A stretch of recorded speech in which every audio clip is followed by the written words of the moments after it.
Mario Kart is one of the highest selling video game series of all time, and out of the hundreds of millions of people who have played these games, there are two words that will strike fear into the hearts of all of them: Rainbow Road. Starting all the way back on the Super Nintendo, every single mainline Mario Kart game has included a Rainbow Road to call its own, and these are by and large the hardest racetracks in the entire series. Driving through space on a literal, well, Rainbow Road, with no railings to protect you from certain death is an incredibly enticing challenge, and over the years, the Rainbow Road brand has built up so big that you could argue it's the single most iconic part of Mario Kart. I genuinely think all the Rainbow Road tracks are amongst the best in the entire series, but today, we're going to be taking a look at the highest selling Mario Kart game of all time, Mario Kart 8 Deluxe, a game with so much content it doesn't just have one or two, but 5 Rainbow Roads, and we're going to be pitting all 5 of these insane tracks against each other in a brand new episode of Head to Head. This video includes 6 categories total that I think are the 6th most important categories to determining what actually is a good Rainbow Road. We're going to be ranking all 5 of these courses in each category and giving them points. We'll be adding up all these points at the end to determine the true Rainbow Road champion, but first, let's start by actually introducing our competitors. Here's a little bit of background on every single Rainbow Road in Mario Kart 8 Deluxe.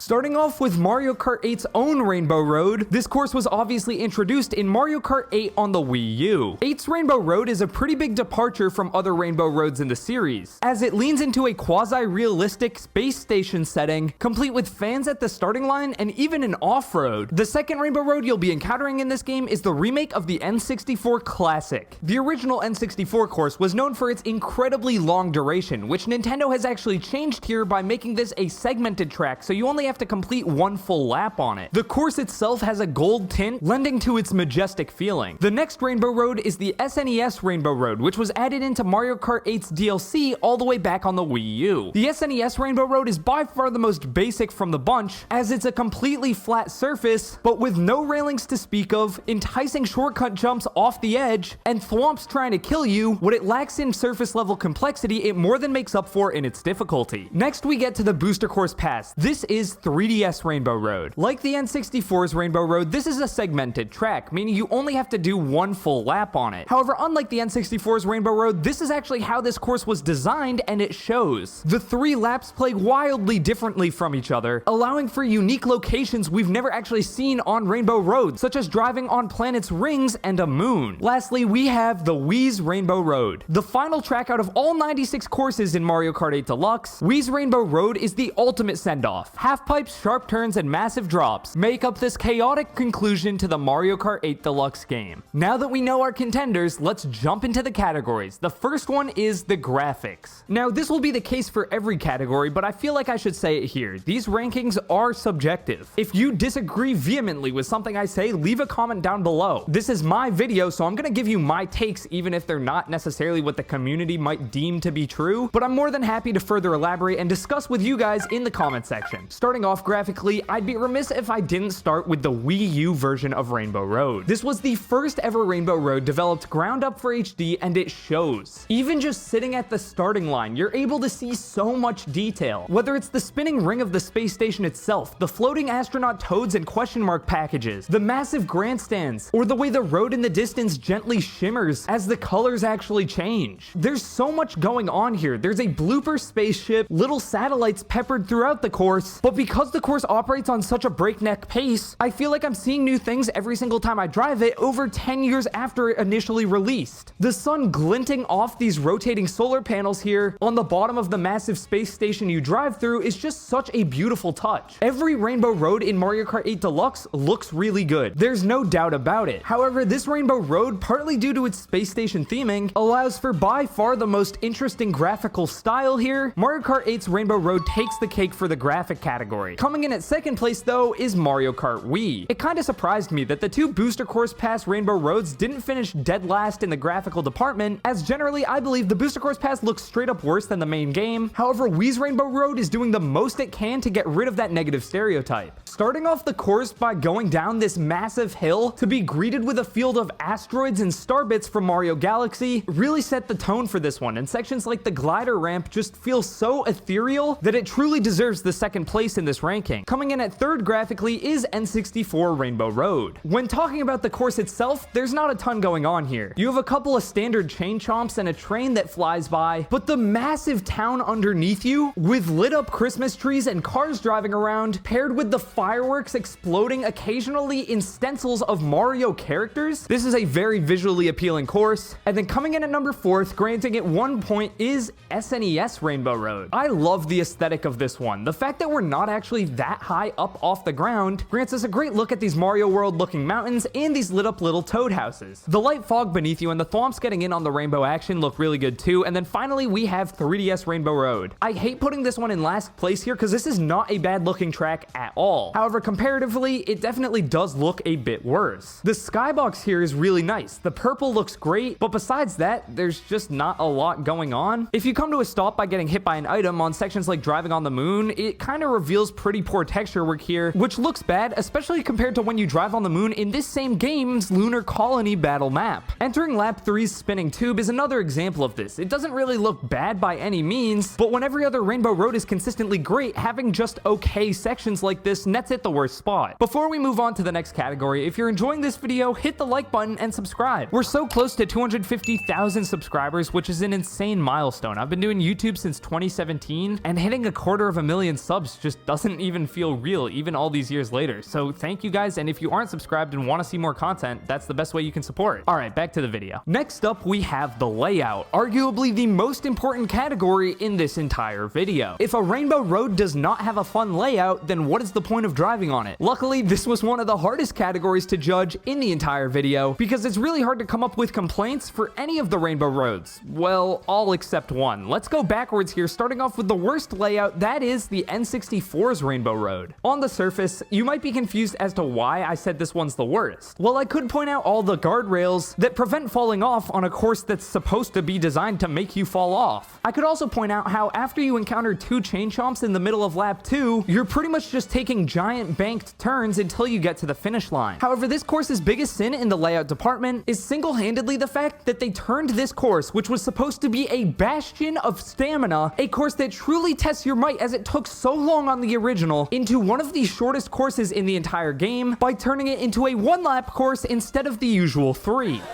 This is frankly unforgivable. This course was already a little easy in the Rainbow Road department, but what made it so difficult was the fact that you had to mentally lock in because you were about to be racing for the next 5 minutes. Now it's one of the shortest courses in the entire game and deservedly gets the worst spot. Next up, we have the SNES course. I actually really enjoy this one. The turns here can be incredibly sharp, and the actual road itself gets dangerously thin at points. However, I think just based on the nature of it being an SNES remake, there's not a ton here that they can do to make it that much more fun. The ramps allowing you to jump over the abyss are a great touch, and the thwomps shaking the road itself are also great, but again, there's just not a ton they could have actually done here. It's still a great course with a fun layout, but it loses out to the other 3 Rainbow Roads, next up being the Wii U's Rainbow Road. My biggest complaint with this one is it's a bit too easy. I feel like having this much off-road in a Rainbow Road shouldn't even really be allowed. You should fall off here. The split paths and sharp turns are nice, but this entire conveyor belt section has never really done anything for me. It's just not that enjoyable, and it loses out to the other 2 Rainbow Roads. Coming in second, we have 3DS Rainbow Road. There is so much going on here, it's almost hard to keep track. Take a look at just the second lap here. You glide onto the rings of some planet, avoiding holes in those rings, and then picking up boost panels where you fly back to the Rainbow Road itself,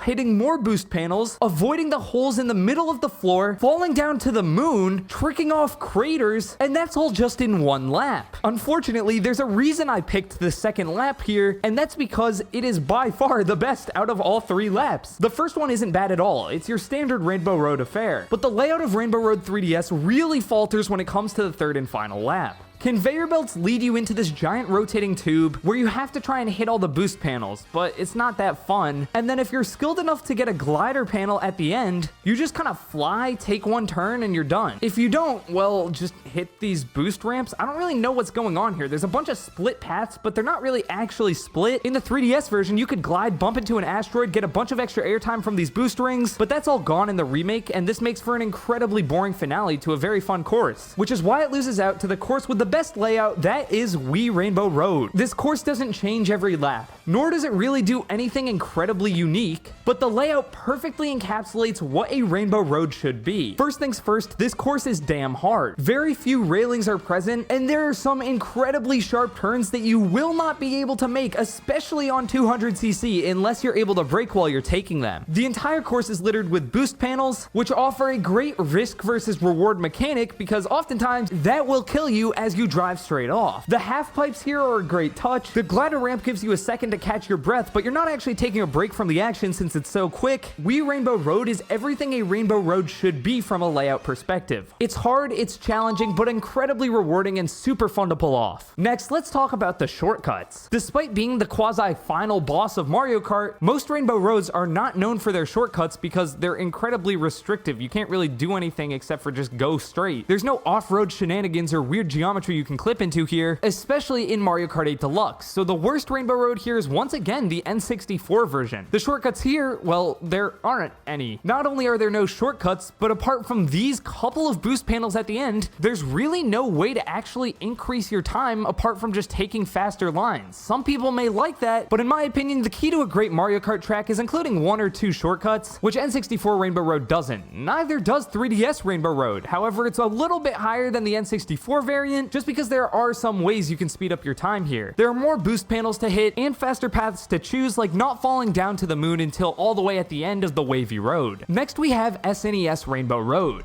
There are only a handful of shortcuts to mention here, but they're all pretty fun. Taking this ramp to cut off a corner of the course is a blast, as it allows you to take an even tighter line. This final ramp is normally only accessible with a mushroom, but it's extremely satisfying to hit, especially at the end of lap 3 to pass a couple of opponents. Wii Rainbow Road is the second best in the shortcut category, and that's mainly because of this one gap jump right here. Additionally, you can float over these middle holes in the figure 8 section if you have enough speed or an item, but you're always cutting it close, which is fun. And finally, this last half pipe has an interesting mechanic where if you take the line as tight as possible, you can sometimes skip most of the animation while still getting the half pipe boost, which acts as one of the most unique shortcuts in this entire game since half pipes are only in like a couple of courses at the end of the booster course pass. Finally, the best Rainbow Road in terms of shortcuts is the Wii U original Rainbow Road, almost entirely for this one cut right here where you drive off one of the winding paths onto another. You actually can land on the off-road here, which makes this shortcut even more powerful if you have a mushroom to use right when you land. This is one of the most iconic shortcuts in not just Mario Kart 8, but Rainbow Road history. Every time you play this course online, you will see multiple boneheads, myself included, driving off right here because it's an easy gap cut to do, but you're not always lining yourself up for success, so it's somewhat difficult to master. This shortcut is by far the best out of any Rainbow Road in this game, earning this one the top of the list. Next, let's talk about the music, and this is probably the most subjective out of all categories in this entire video. But we gotta start it off with the best of the best. The remix of the main theme for the N64 Rainbow Road remake is an absolute banger.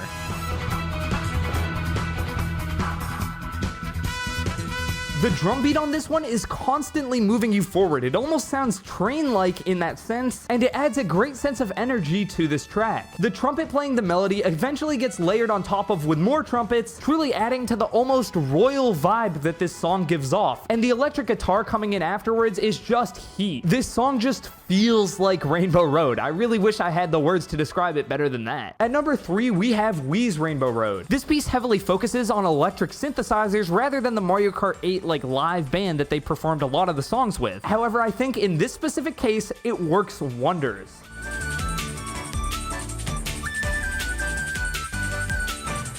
For some reason, the electric instruments playing here genuinely do give off a space vibe much more than any of the other songs here. However, its fast-paced and fun nature still definitely fits the Rainbow Road moniker. In third place, we have the SNES Rainbow Road. Also heavily focusing on electric instruments, this remix feels a bit slower than a lot of the other Rainbow Roads, but again, the electric instruments complement it perfectly here, especially considering this entire song sound like a throwback to the original Mario Kart soundtrack on the SNES, where this course and obviously Rainbow Road as a whole originally hailed from.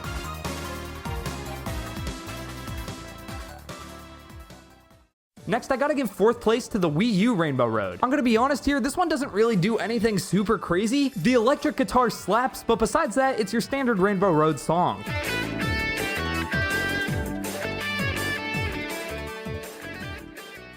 Last place though has to go to 3DS Rainbow Road, and it pains me to say this, as if I could just put the Mario Kart 7 version of this same song in this list, it would not be ranked last. However, the remake they did for the Booster Course Pass, while not bad, I just don't think holds up to any of the other songs I'm ranking here. It sounds more like a Rainbow Road remix that would be like played at a club or something. I know I was just harping on how the electric instruments of other Rainbow Roads sounded so good, but here I can't say the same thing. The synth is a little grating, and again, I don't get space vibes from this at all. I don't know, I think they leaned a bit too hard into like the club dance aspect of this song, and it lost kind of the ethereal space vibes of every other Rainbow Road. So in my opinion, it's the worst one.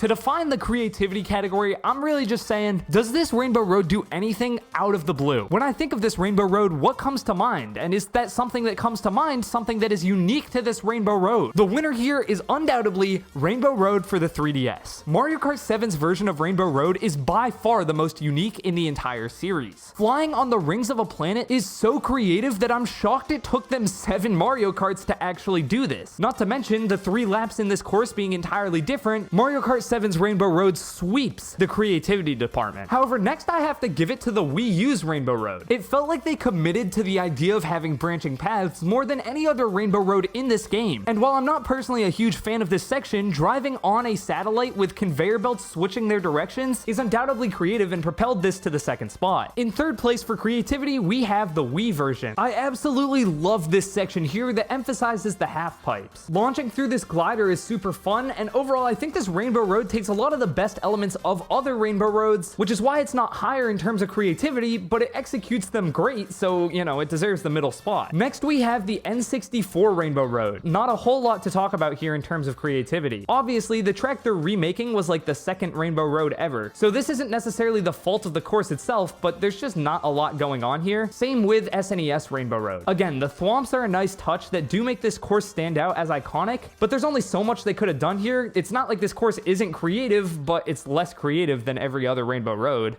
The last category we have to talk about is the vibe. Can't really quantify this one, it's just the vibes, you know? Starting off as the winner of the vibes category, it is N64 Rainbow Road. When you think of Rainbow Road, it's supposed to be majestic, a grand finale, and no other course does that like the N64 version. Whether it's the entire road itself having a gold trim to it, truly making it feel grand and final, again, the fireworks going off in the background, the entire course really just feels like a grand finale, like the perfect send-off for this game. There's a reason this is the box art course of Mario Kart 8 Deluxe. It has the best vibes out of any Rainbow Road by far. Next, we have the Wii's Rainbow Road. Not only are the star bits a great touch, but when you fall off on this one, it literally plays the like Wii animation where you're falling all the way to Earth, kind of turn into a meteor. The vibes are great here. For number 3, we got the 3DS Rainbow Road. I do actually think that the literal Rainbow Road that you drive on in this one is the best out of any Rainbow Road in the game. This road texture right here, this somewhat like somehow liquidy, almost ethereal looking road with a rainbow gradient on it is what I think of when I think of a Rainbow Road. The only reason this one isn't higher up is, again, the end of this course, it kind of all gets muddled together and feels like something someone would make in like a Mario Kart Maker. There's also like a random mushroom here. Most of this course, the vibes are incredible, but at some points it's just like, wait, what was that? What, huh? But it's, you know, you're moving on too fast that it doesn't really matter. Next, we have the SNES version. I love how saturated the colors are here. Most Rainbow Roads have a somewhat muted, like pastel-y color palette, but this one says, oh no, it's so vibrant. And overall, the vibes here are just really nice. Lastly, the Wii U one. This one gets a 0 for the vibes. If I'm being honest, I love so much about this course, but I just can't really get behind the whole space station, like satellite aesthetic. Graphically, it looks amazing. I just don't like the vibe of like, it's supposed to feel like we're alone in space, but here there's like railings everywhere. You're driving in and out of different space stations. There's like crowds. I don't know. I just think it kind of misses the mark in terms of the vibes of a Rainbow Road. With that out of the way, let's get to the total. Coming up in last place, we have the SNES version with only 7 points. This surprised me, as if I were just to rank these flat out without doing the different categories, I would definitely not have this one in last place. However, that didn't surprise me as much as number 4 being 3DS Rainbow Road. I've never super enjoyed this one, however, a lot of people think it's the best in the series, so I was expecting it to pick up a few more points here and there. Number 3 is the N64 Rainbow Road. This is the one that I thought would be last place in my opinion. However, completely winning out in the music and vibes category really carried this one hard. The second best Rainbow Road in this game is the Wii U version, which I kind of agree with. I think a lot of people kind of sleep on this Rainbow Road, but give it another decade after we've gotten hopefully a couple other Rainbow Roads by then, where this one's looked back on with more of a retro mindset. I think this will be seen as a classic. Finally, coming in at 19 points, the best Rainbow Road in this game is Mario Kart Wii's Rainbow Road, and this does not surprise me at all. This has always been one of my favorite Rainbow Roads in the series, and I think they masterfully remade it for the Booster Course Pass. Most of the problems I have with other Rainbow Roads are completely gone here, and while you could argue that it's not doing anything incredibly unique or incredibly special, everything it does to the best of its ability. Being the 96th track in this game, they had to pick the perfect course to act as such a monumental finale, and I truly think they did that. Wii's Rainbow Road is my personal favorite in the game, and it won our head-to-head ranking too, but let me know down in the comments below if you agree or disagree. Click the button on screen right now to watch a video that YouTube thinks you'll enjoy. With that out of the way, thank y'all for watching. I'm Thomas from the Switch Stop, signing off. Peace.